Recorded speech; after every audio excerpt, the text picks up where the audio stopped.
영적 전투에서 살아남는 자가 되라. 오늘 말씀의 제목입니다. 오늘 말씀 끝으로라는 말로 시작을 합니다. 끝으로, finally, 마지막 교훈이란 뜻인데, 이 편지의 실제적인 끝은 아니죠. 바울이 여러 가지 가르쳤던 큰 주제들 가운데 이제 마지막 주제를 얘기하고 있습니다. 그 마지막 주제는 뭐냐 하면 영적 전투에 관한 것입니다. 영적 전투 준비를 하고 영적 전투에 임하라. 그래서 끝까지 살아남는 자가 되라. 이것이 이제 마지막 교훈입니다. 오늘날 교회가 직면한 가장 큰 과제는 영적 전투입니다. 저는 오늘 말씀을 묵상하면서 성경의 두 장면이 머리에 떠올랐어요. 첫 번째 장면은 민수기에 나오는 계수 장면이죠. 광야 생활을 앞두고 이스라엘 백성들을 계수를 합니다. 20세 이상 전투를 할 만한 인원을 헤아려라. 그래서 점검해 봤더니 60만 3,550명이 총 인원이었습니다. 이와 같은 계수 장면이 민수기 26장에 다시 한번 나타납니다. 광야 생활을 마감할 무렵 바알볼 사건이 끝난 직후에 다시 인구조사를 하는데, 그때 20세 이상으로 전투를 할 만한 숫자를 헤렸더니 60만 1,730명이었습니다. 그러니까 숫자적으로 보면은 거의 변화가 없는데 내용 면에서는 완전히 달라졌죠. 그래서 민수기 28장 63절에 보면은 거기에 이런 언급을 합니다. 이는 모세와 제사장 엘르아살이 계수한 자라. 그들이 여리고 맞은편 요단과 모압 평지에서 이스라엘 자손을 계수한 중에는 모세와 제사장 아론이 시내 광야에서 계수한 이스라엘 자손은 한 사람도 들지 못하였으니, 이는 여호와께서 그들에게 대하여 말씀하시기를 그들이 반드시 광야에서 죽으리라 하셨습니다. 이러므로 여분네의 아들 갈렙과 눈의 아들 여호수아 외에는 한 사람도 남지 아니하였더라. 처음에 계수했던 60만 3,550명 중에 두 번째 계수했을 때도 포함된 사람은 두 사람이에요. 바로 여호수아와 갈렙. 나머지는 다 광야에서 죽었습니다. 그럼 이 광야에서 죽은 사람은 물론 육신적으로 죽었다는 의미도 있지만 또 한편으로는 신앙적으로 죽었다는 의미가 있습니다. 신앙의 생존자가 단 2명에 불과했다. 60만 명에 달하는 사람 중에 나머지는 전부 어떤 면에서는 신앙의 패배자들이 된 것입니다. 얼마나 영적인 생존자가 되는 것이 힘든지를 우리는 알아야 됩니다. 두 번째 장면은 신약 성경에 사도 바울이 고백한 장면인데요.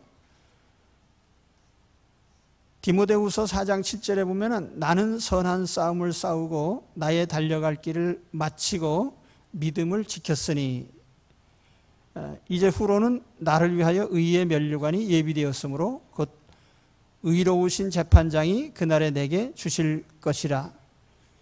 내게만 아니라 주의 나타나심을 사모하는 모든 자에게도니라.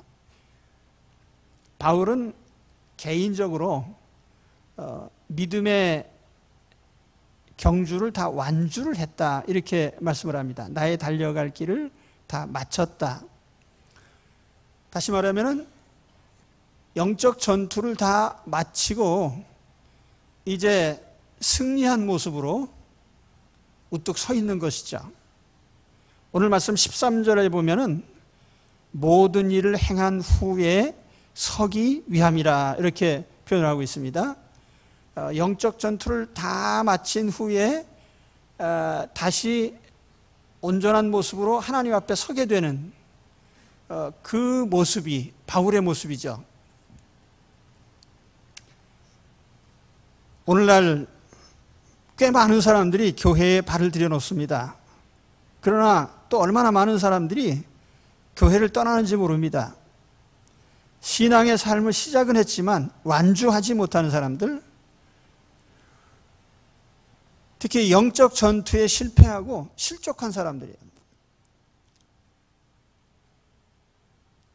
오늘 우리가 바라봐야 되는 것은 이 영적 전투를 마치고 신앙을 완주하는 것입니다. 저는 오늘 이 자리에 있는 우리 모두가 다 이런 신앙의 완주자들이 되시기를 축원합니다. 끝까지 달려가서 그때에도 믿음을 잃지 않고 우뚝 서 있는 그런 우리 자신들이 돼야 되겠습니다. 그 다음에 이제 바로 이러한 신앙의 완주를 위해서 우리에게 필요한 것이 뭐냐면 영적 전투예요. 영적 전투. 우리가 싸우는 것은 외형적인 싸움이 아니고 영적인 거예요. 예수님을 영접하는 순간부터 우리는 영적인 전쟁터에 있습니다. 그리고 우리는 다 영적인 전사들입니다. 교회와 성도들은 다 지금 영적인 전투를 벌이고 있습니다. 그래서 어떤 신학자들이 지상의 교회를 가리켜서 전투적 교회라 이렇게 얘기를 합니다. 전투적 교회. 그리고 이제 이 세상이 마감된 후에 완전히 천상에서 이루어지는 교회를 승리적 교회 혹은 영광의 교회 이렇게 얘기를 합니다. 그리고 이 지상에 있는 교회들은 예외 없이 다 전투적 교회입니다. 전투 모드로 있죠. 왜냐하면 항상 영적 전투를 해야 되기 때문에요. 영적 전투가 중요한 이유는 인간 세상에 일어난 모든 일들이 다 영적인 어떤 사변의 결과라는 거예요. 세상 돌아가는 거예요. 외형적으로 보면은 뭐 세상 돌아가는 게 다 뭐 정치가 중요하고 경제가 중요하고 문화가 중요하고 이런 뭐 과학의 발전이 중요하고 다 이제 그런 형태로 보이지만 실제로 그 모든 것을 움직이는 배후에는 영적인 세력들이 있다. 교회 공동체나 우리 성도들 한 사람 한 사람의 삶도 마찬가지예요. 교회 안에 일어나는 여러 가지 일들, 또 우리 개인적으로 일어나는 인생에 부딪히는 일들이 그 외형적인 면에서만 발생하는 일들이 아니라는 거예요. 왜 정치 변혁이 일어나고 왜 경제가 요동을 치고 왜 사회적인 혼란이 일어나겠습니까? 그리고 이 사회의 트렌드가 왜 사람들이 기대하지 않는 방향으로 흘러가고 있습니까? 교회가 혼란에 빠지고 그리스도인에게 고통이 다가오는 이 모든 것들이 무엇 때문인가? 이 모든 배후에 영적인 세력들이 있다. 그렇기 때문에 우리는 우리의 삶을 분석하면서 이 세상 사람들처럼 외형적인 것만 보고 판단을 해서는 안 되는 거예요. 영적인 면에서 판단해야 되는 거죠. 그러면 그와 같은 영적인 것이 인생을 다 움직이고 있기 때문에, 인간 세상을 움직이는 게 다 영적인 세력들이기 때문에 우리는 이 영적인 악한 영들과의 싸움을 싸워야 되는 거예요. 하나님은 자기 자신을 전사의 비유로 하셨는데요, 이사야 59장 17절에 보니까 공의를 갑옷으로 삼으시며 구원을 자기 머리에 써서 투구로 삼으시며 보복을 속옷으로 삼으시며 열심을 입어 겉옷을 삼으시고 그들의 행위대로 갚으시되 그 원수에게 분노하시며 그 원수에게 보응하시며 섬들에게 보복하실 것이라. 우리 하나님께서 이런 세상 악의 세력들과 전투를 하고 계시단 말이죠.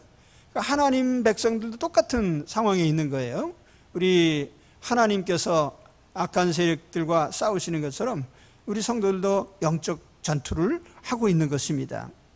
오늘 우리 자신들이 우리가 예수님을 영접한 후에 사람들이 기도하는 제목들을 보면 항상 뭐 그런 겁니다. 뭐 건강하게 해주시고 평안하게 해주시고 별일 없게 해주시고 그런데 사실은 별일 없는 세상은 천당밖에 없습니다. 그러니까 별일 없는 데 사시려면은 천국으로 가셔야 돼요. 그러니까 이 땅은 전투의 현장이에요. 그러니까 우리가 영적 전투를 벌이지 않고는 살 수 없는 곳이거든요. 그래서 오늘 만일 내가 영적 전투를 하지 않고 있는데도 불구하고 평안하다, 그러면 뭔가 좀 아직까지 비정상인 겁니다. 혹간 이제 그런 생각들을 하실 수도 있어요. 나는 항상 안전지대에 있다. 왜냐하면 우리 가족이 다 믿고 내가 교회 속에 있으니까 나는 가만히 있어도 안전할 거다. 근데 사실 교회의 울타리가 있고 믿음의 가족의 울타리가 있다 해도 이 영적인 전투를 피해갈 수 있는 사람은 한 사람도 없어요.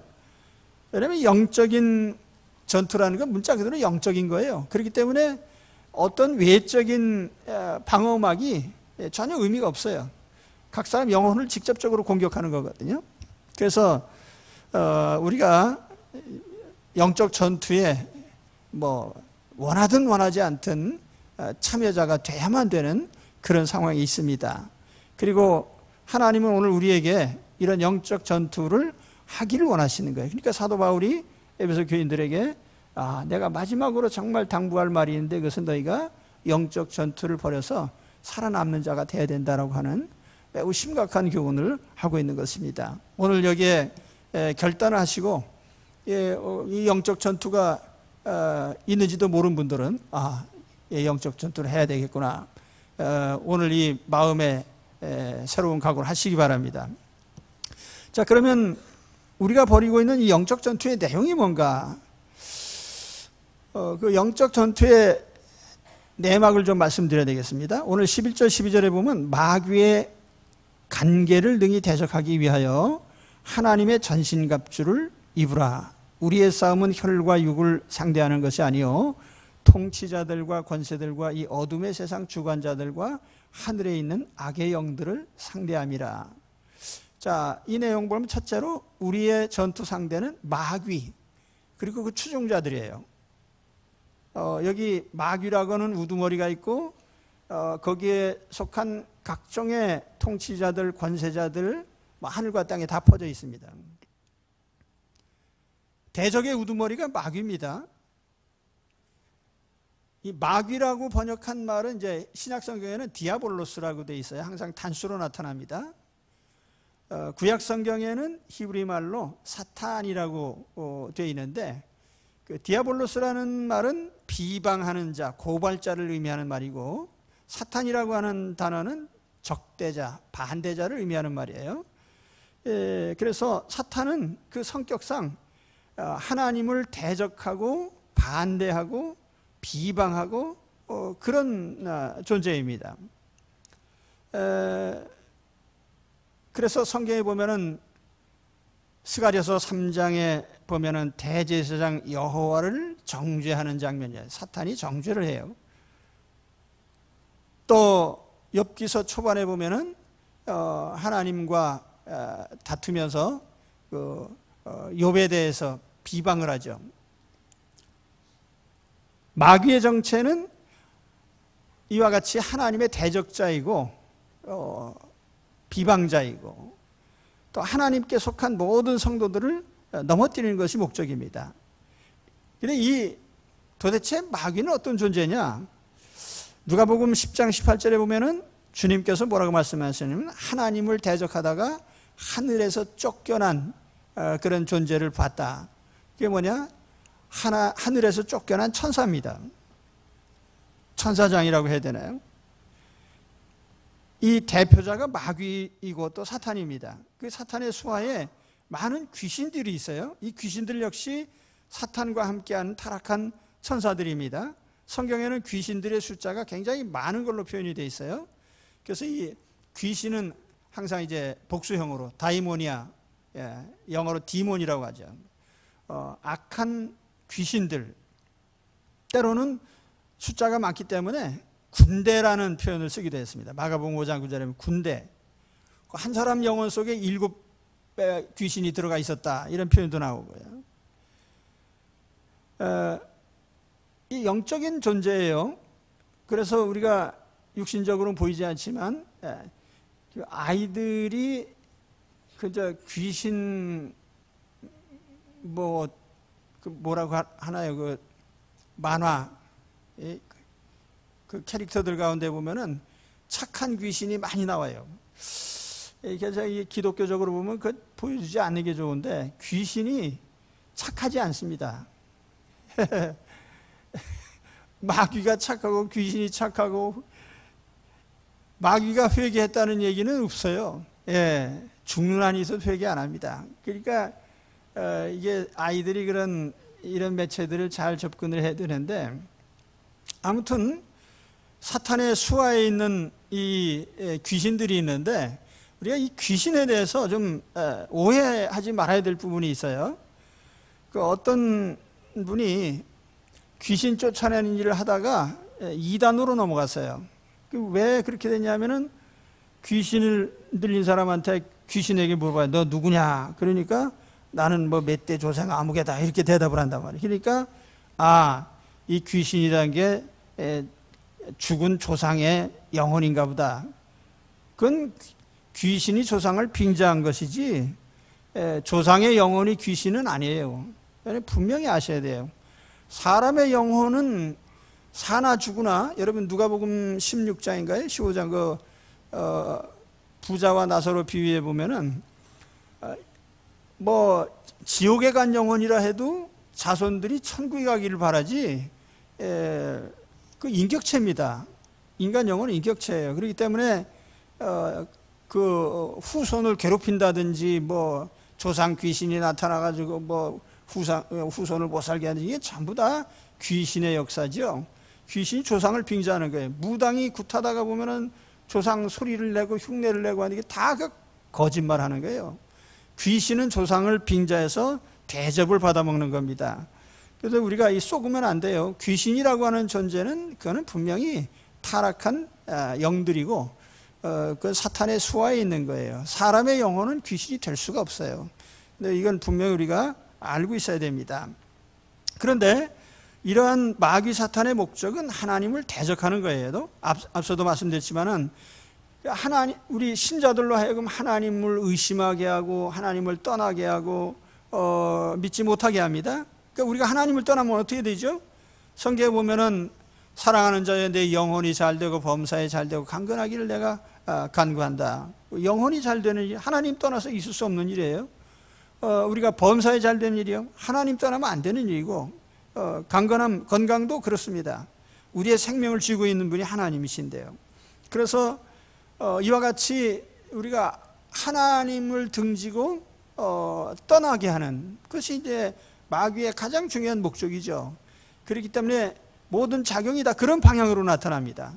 그런데 마귀의 이러한 공격이 두 방향에서 나타나게 되는데, 첫째는 신앙적으로 타락하게 만드는 거예요. 우상 숭배나 미신에 빠지게 하고, 때로는 무신론자가 되게 하고, 영적인 판단력을 잃게 만듭니다. 이단적인 교훈을 따르게 만들어요.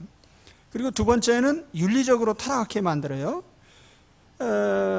그래서 사탄은 다윗으로 하여금 자기 신하의 아내와 불륜에 빠지게 만들었고요, 보디발의 아내로 하여금 요셉을 유혹하게 만들었어요. 그래서 이러한 마귀의 공격이 신앙적인 측면으로 나타나고 윤리적인 측면으로 나타나요. 이것이 다 뭡니까? 영적인 작용이에요. 영혼의 작용을 하는 거예요. 그러니까 마귀가 우리를 공격할 때 외형을 가지고 공격하는 게 아니에요. 우리 영혼을 공격하는 거예요. 그런데 그 영혼을 공격하는데 어떤 방향으로 하냐면은 신앙을 잃어버리게 만드는 것이죠.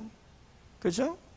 사실 우리가 세상 아무것도 안 믿는 사람들도 많은데 무신론자라고 하는, 무신론이라고 하는 것만큼 또 하나님을 모독하는 게 없죠.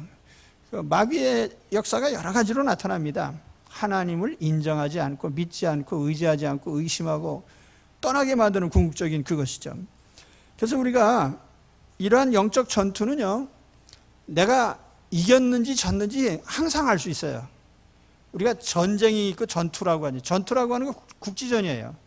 그러니까 우리가 살아가는 하루하루 매 순간 우리 전투를 벌입니다. 근데 어느 순간 내가 거짓말을 하게 되고 윤리적으로 타락하게 되고 또는 뭐 음란죄에 빠지게 되고 이렇게 나쁜 짓을 하게 되면 그 단번에 진 거예요, 이거는. 그러니까 금방 깨달아야 돼요. 내가 하나님이 금하신 것을 하게 됐다 했을 때 그는 분명히 그건 마귀에게 넘어간 거예요. 그러니까 내가 또 패배했네. 그럼 전열을 정비해서 다음번에 이겨야 될 거 아니에요? 한 번 지고 나서 계속 지는 사람 또 있단 말이에요. 예? 그리고 한 3번쯤 진 후에는 나는 어쩔 수 없이 지는 사람이다. 예. 그 어떻게 예수 믿어? 그래가지고. 그러니까 우리 그리스도인들은 항상 영적 전투를 하는데 내가 신앙적으로 손상을 입었다든지 아니면 윤리적으로 죄를 짓게 됐다든지 마귀의 공격은 항상 두 방향이니까 항상 알아야 돼요. 나 오늘 영적 전투에서 난 졌네? 난 이겼네? 항상 그 판단할 수 있잖아요. 그래서 우리가 그것을 늘 대비해야 되고 그 마귀가 사용하는 가장 큰 수단이 뭐냐면 거짓과 술수입니다. 그래서 오늘 11절 말씀 보면은 마귀의 간계, 이제 옛날 성경에는 괴계 이렇게 이제 번역했는데 이 간계라고 하는 이 단어가 교활한 책략이나 속임수를 가리키는 말입니다. 속임수. 요한복음 8장 44절에 보면은 너희는 너희 아비 마귀에게서 났으니 너희 아비의 욕심대로 너희도 행하고자 하느니라. 그는 처음부터 살인한 자요 진리가 그 속에 없으므로 진리에 서지 못하고 거짓을 말할 때마다 제 것으로 말하나니 이는 그가 거짓말쟁이요 거짓의 아비가 되었습니다. 그래서 이 마귀의 가장 큰 속성이 거짓입니다. 위장이죠, 위장. 때로는 광명의 천사로 위장을 해요. 온갖 좋은 모양으로 등장하지만은 결국은 영혼을 파괴하는 것입니다. 그래서 이걸 우리는 항상 알고 있어야 돼요. 어떤 외형으로 다가오느냐가 중요한 게 아니에요. 그 이면에 뭘 가지고 있느냐. 맛있는 사탕에 독약을 섞으면은 그것은 사탕이 아니고 독약이죠. 마귀의 수법은 항상 그렇습니다. 그래서 우리가 겉모양만 보고 따라가다 보면 항상 마귀의 술수에 넘어가요.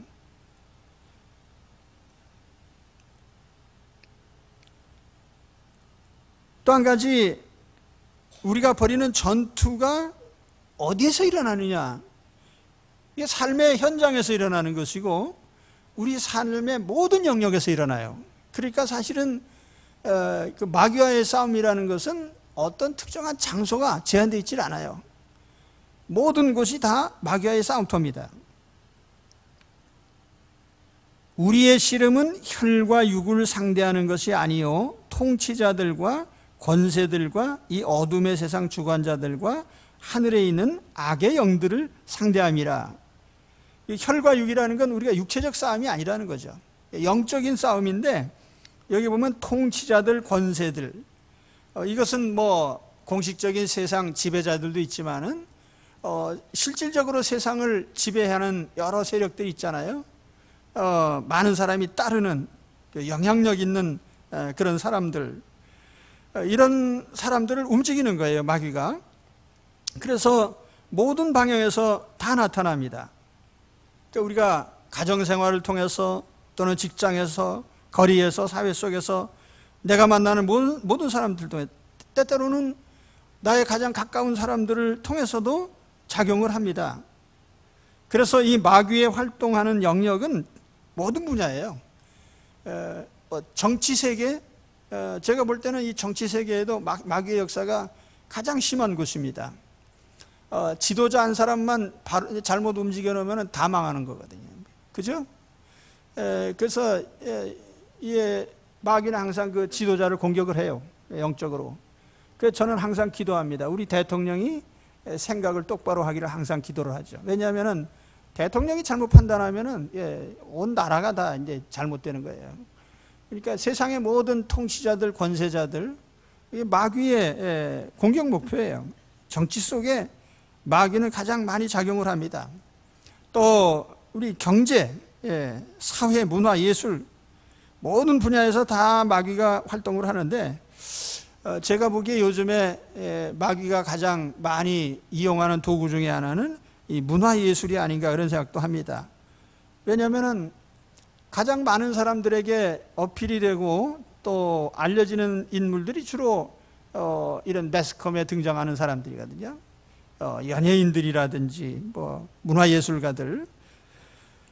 근데 이런 사람들을 통해서 무엇을 전파하느냐 하면은 하나님이 금하신 그런 사상과 가치관을 퍼뜨려요. 우리가 저는 이제 무엇을 항상 느끼고 있느냐 하면은 요즘 젊은 세대들은 이제 아무래도 옛날에 어떤 시대가 있었는지 모르잖아요. 근데 제가 많이 살지는 않았지만은 그 어렸을 때부터 지금까지 이런 어떤 사회 문화적인 흐름을 보게 되면은 저급한 문화가 좀 고급스러운 문화를 항상 밀어내고 있습니다. 그러다 보니까 문화가 점점 저급해져요. 이거는 무슨 말인지 아마 잘 이해가 안 되실 거예요. 항상 저급한 문화가 고급스러운 문화를 밀어내고 있다.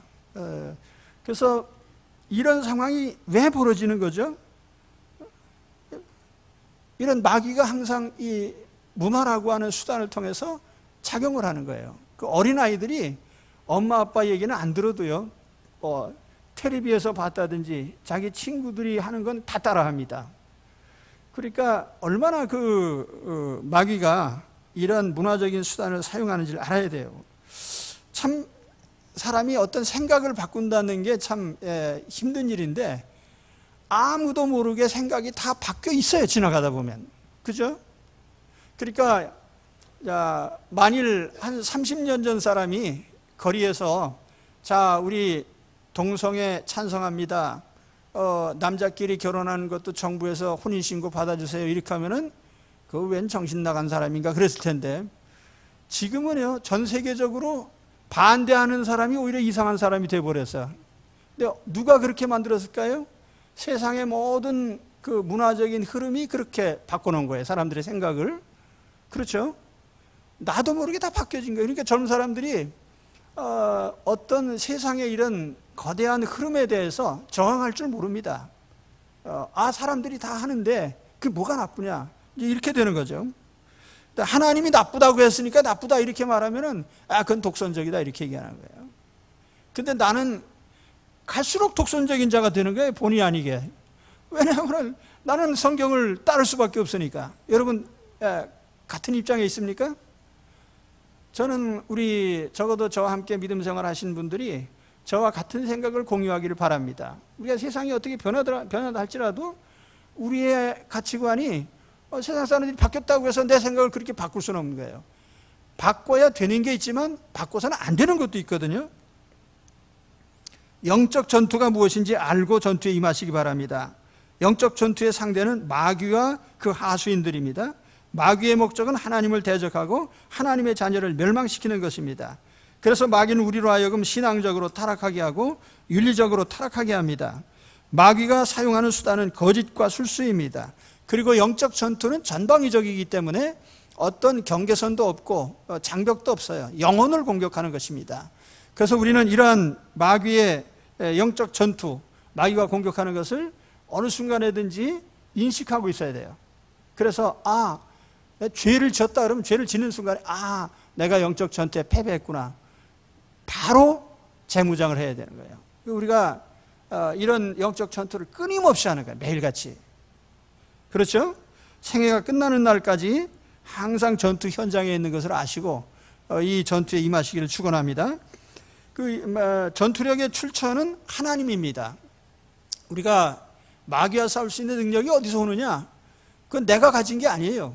인간의 의지나 인간의 지혜나 그게 아니에요. 영적 능력은 오직 우리 주님께로서만 오는 것입니다.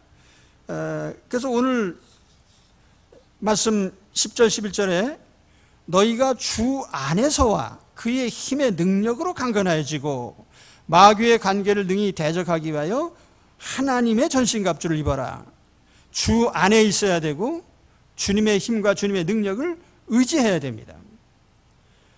바울은 이미 에베소서 초반에 에베소 1장 20절에서 주님의 능력에 대해서 한번 얘기한 적이 있습니다. 거기 뭐라고 했냐면은 그의 능력이 그리스도 안에서 역사하사 죽은 자들 가운데서 다시 살리시고 하늘에서 자기의 오른편에 앉히사 모든 통치와 권세와 능력과 주권과 이 세상뿐 아니라 오는 세상에 일컫는 모든 이름 위에 뛰어나게 하시고 또 만물을 그 발 아래 복종하게 하시고 그를 만물 위의 교회의 머리로 삼으셨느니라. 여기에 죽음에서 다시 살아난 부활의 능력, 사망에서 생명으로 일어나는 이 능력보다 더 큰 능력은 아마 없을 거예요. 또 세상에 있는 모든 지배자들을 다 발 아래 두신 그런 주님의 권세, 이러한 주님의 권세와 능력이 마귀를 이기는 유일한 수단입니다. 그래서 이게 다른 말로 하면 우리가 믿음이죠. 믿음. 주님을 믿고 의지하는 그 믿음 가운데서 우리는 이런 영적 세력들과 싸울 수 있습니다. 그래서 오늘 말씀에 보면은 하나님의 전신갑주를 입어라 이렇게 얘기를 했어요. 제가 이제 앞으로 몇 주 동안 이 얘기를 하려고 하는데요. 하나님의 전신갑주. 전신갑주라고 하는 건 이제 풀 아머라고 이렇게 했는데 뭐라고 해야 되나? 완전 무장이라고 해야 되나? 온몸을 다 감싸는데 그래 보면은 로마 병사가 전투에 임할 때 이제 갖추는 복장입니다. 여기 보면은 방패도 있고 목에 이 스카프도 있고 어깨 또 이 가슴에 흉배 머리에 투구 또 전투용 신발이 있습니다. 그리고 허리띠를 띠고 이렇게 하는데 아마 바울은 로마 시대 저 병사들의 모습을 많이 봤을 거예요. 그러니까 우리가 어떤 영적 무장을 해야 되느냐 이걸 이제 구체적으로 이제 하나하나 얘기를 합니다. 그러면서 로마 병사가 무장을 한 그 도구들이 있잖아요. 그 하나하나를 영적인 도구와 대조를 시켜요. 그래서 예를 들면 영적인 방패는 믿음이고 영적인 투구는 구원의 확신이고 영적인 신발은 복음이고 영적인 허리띠는 진리, 영적인 흉배는 의로움, 이런 것들로 자신을 보호하는 것이죠. 또 공격적인 무기도 있는데 그것을 사도 바울은 뭐라고 했냐면은 말씀의 검 혹은 성령의 검 이렇게 표현을 합니다. 또 우리가 영적 전투를 하다 보면은 긴급 지원을 요청할 때가 있잖아요. SOS를 보내야 될 때가 있습니다. 근데 그것도 우리 성도들에게 있는데 그게 뭐냐면은 기도입니다. 주여 도와주세요 라고 하는 이제 그 뒤에 가면은 그 내용이 쭉 나와요. 우리가 영적 전투를 벌이면서 이런 무장을 하고 이런 공격 무기를 가지고 비상시에는 SOS를 해라 이렇게까지 이제 바울이 영적 전투에 관한 것을 아주 친절하게 얘기를 하고 있습니다. 자, 오늘 우리는 영적 전쟁을 준비하고 있어야 돼요. 오늘 내 자신을 보시기 바랍니다. 당신은 얼마나 영적인 승리를 위해서 잘 준비하고 있는가. 어떤 분들은 아니 영적 전투가 있어요? 그런 것도 있습니까? 예수 믿으면서 오늘 처음 들으시는 분도 혹시 있는지 모르겠습니다. 영적인 전투가 있다. 우리는 평생 영적으로 싸우는 사람들이라는 걸 알고 계셔야 돼요. 그리고 영적 장비. 내가 영적 전투를 벌일 때 뭘 갖춰야 되지? 오늘 친절하게 바울이 다 얘기를 해요. 이런 거를 갖춰라. 내 자신을 보호하기 위해서 이런 장비들을 갖추고, 또 마귀를 공격하기 위해서 이런 장비를 갖추고, 또 비상시에는 기도를 하고, 이런 것들을 다 이제 우리에게 얘기해 주고 있습니다. 오늘 이런 것들을 잘 갖추시고, 무엇보다도 이제 영적 전투를 벌이는 분들이 되시기 바랍니다. 이제 영적 전투가 잘 모르신 분들은 매일 지고 있으면서도 졌는지 이겼는지도 모르고 계신 분들도 계셨을 거예요. 근데 우리가 신앙을 잃게 되는 것이나 윤리적으로 타락하게 되는 것이나 다 이게 영적인 패배라는 것을 아셔야 돼요. 이제 전에는 모르고 했다 할지라도 예수 믿는 사람들이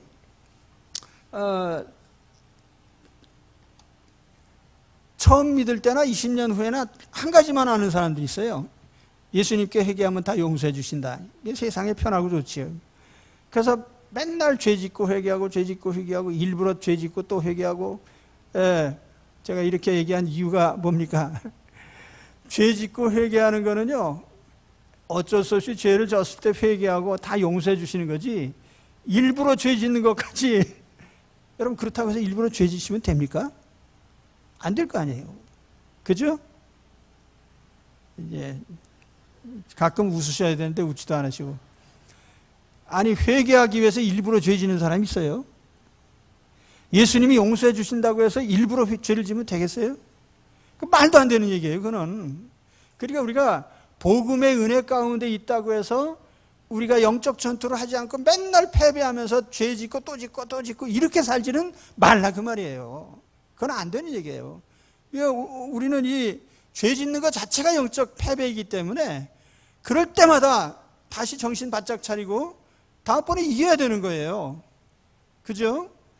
그래서 이런 영적 전투 준비를 하고 계셔야 됩니다. 자, 마지막으로 드릴 말씀은 악한 날을 통과하여 서 있으라는 말씀을 드립니다. 우리의 최종 목표는 이 시대를 무사히 통과하는 겁니다.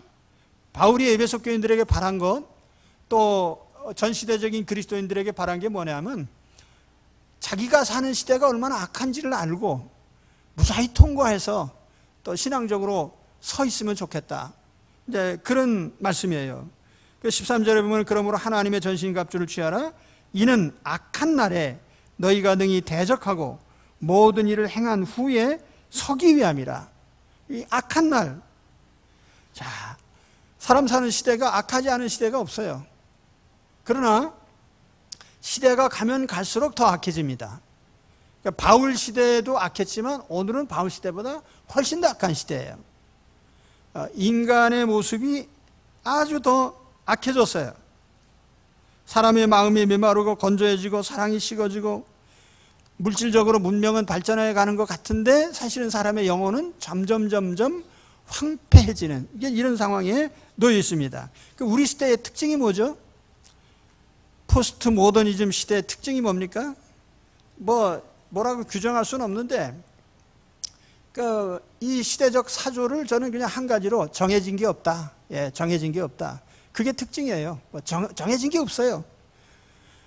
어떤 표준이나 기준을 누구도 인정하지 않습니다. 왜냐하면 절대라는 말을 싫어하기 때문에요. 그러니까 절대자가 없어요. 신앙은 있고 종교는 있는데 절대는 없어요. 그러니까 우상과 미신, 온갖 잡세는 다 있는데 유일하신 하나님은 없단 말이에요. 아시겠습니까? 그런데 사람들이 요구하는 거는 절대 유일의 하나님을 요구하는 게 아니에요. 인간의 마음대로 생각하고 판단하고 그저 결정하면 되지 않냐. 모든 것은 상대적이고 변합니다. 그러니까 모든 가치는 사람이 결정해요. 그러니까 인간 세상의 어떤 권위도 인정하지 않습니다. 통치자의 권위나 부모의 권위나 스승의 권위나 어떤 권위도 다 지금 인정하지 않잖아요. 비인간화의 시대에 우리는 살고 있어요. 인간과 동물이 같은 등급으로 취급되고 있습니다. 생물학적으로 우리가 단순히 인간의 육체를 보면은 동물이나 같은 차원에 있겠죠. 그렇다고 해서 인간이 동물과 같은 차원에 있는 건 아니죠. 우리가 성경에 보면은 인간과 하나님은 하늘과 땅 사이예요. 우리 하나님의 형상을 닮은 인간의 모습, 그 하나님의 형상이라고 하는 건 외형이 아니고 인간의 영혼, 인격적인 존재, 도덕성, 하나님의 형상이란 말이에요.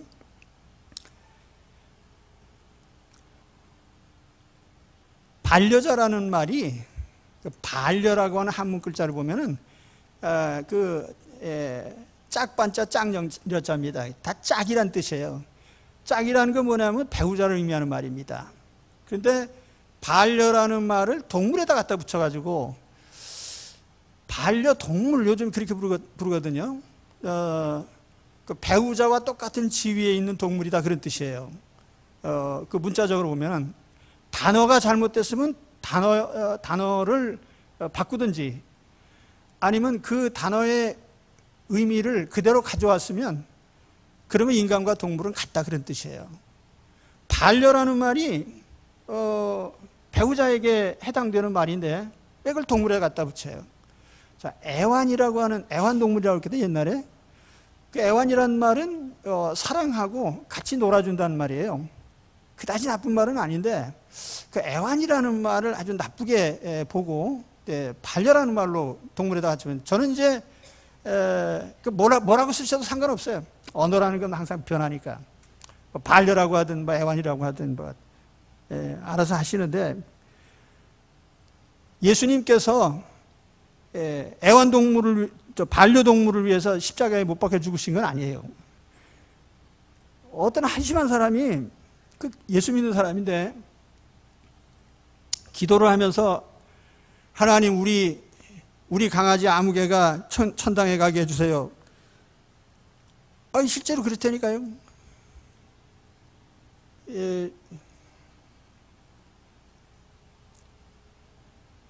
자, 가치의 혼돈.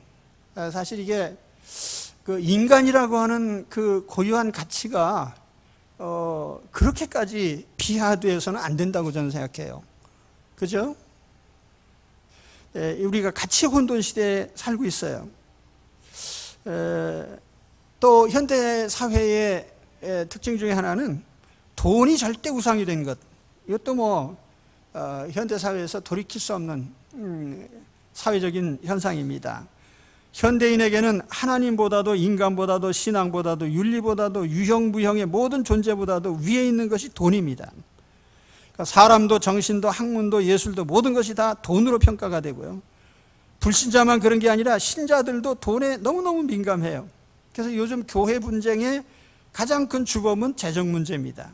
돈 문제가 있는 곳에 교회가 항상 싸워요. 돈 앞에는 부모도 형제도 친구도 하나님도 없어요. 그래서 한마디로 이것이 뭐냐 하면은 아주 엉망. 개한테는 좀 죄송스러운데 다 개판이에요, 그냥. 우리 이러한 돈이 절대시되는 이런 사회, 왜 이렇게 가치가 변했느냐? 근데 알 수가 없어. 돈의 교환성이라고 할까요? 가치 교환성. 근데 영적인 것까지 돈으로 교환할 수는 없는 건데, 그런데 돈의 이러한 교환의 능력이 너무너무 비대해지다 보니까 모든 가치를 다 돈으로 바꾸려고 하는 거예요. 사람도, 우정도, 부부관계도.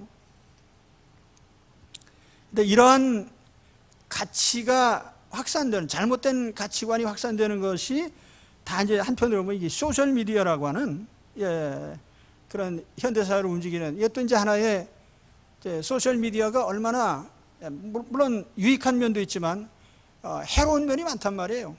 사람을 고립시키고 고독하게 만들고 또는 뭐 때로는 실망도 주고 중독자가 또 되게 하고 근심도 하게 하고 잠도 못 자게 하고 현실감을 잃어버리게 만든 이런 것들이죠.